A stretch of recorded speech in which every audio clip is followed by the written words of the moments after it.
రాష్ట్ర గీతం పేరుతో సీఎం రేవంత్ రెడ్డి కవి అందశ్రీ మునిపెన్నడు లేని వివాదాన్ని తెర మీదకు తెచ్చారు. రాష్ట్ర గీతంగా జయ జయ హే తెలంగాణ ఆమోదింపచేసే క్రమంలో సంగీత రూపకల్పనకు ఆంధ్ర చెందిన కీరవాన్ని ఎంచుకున్నారు. ఇది అక్కడి భూమిపుత్రులను తీవ్ర మనోవేదనకు గురిచేసింది. ఇంతమంది తాముండగా అక్కడ పుట్టిన వ్యక్తిని ఎంచుకోవడం ఏంటనే చర్చను వాళ్ళు లేవనెత్తారు. ఇదిలా ఉంటే ఇప్పుడు నాటి ఉద్యమ గీతంలో ఉన్న చరణాల కుదింపు మరో చర్చకు దారితీసింది. రాచరికపు గుర్తుల పేరుతో గోల్కొండ, చార్మినార్, కాకతీయ పదాలను తొలగించారన్న చర్చ జరుగుతుంది. కవి పోతన, కొమిరం భీం లాంటి వారిని తలవకుండానే పాట ముగుస్తోంది. సింగరేణి పేరు లేకుండానే ఈ గీతం సాగుతుంది.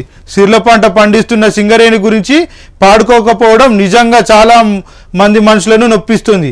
అధికారిక కార్యక్రమాలను పాడుకోవడానికి పాటను కుదిస్తున్నామంటున్న ప్రభుత్వ పెద్దలు ఈ రాష్ట్రానికి, ఈ నేలకు గర్వకారులైన వారిని తలుచుకోకుండానే చేస్తున్నారని పలువురు విమర్శిస్తున్నారు.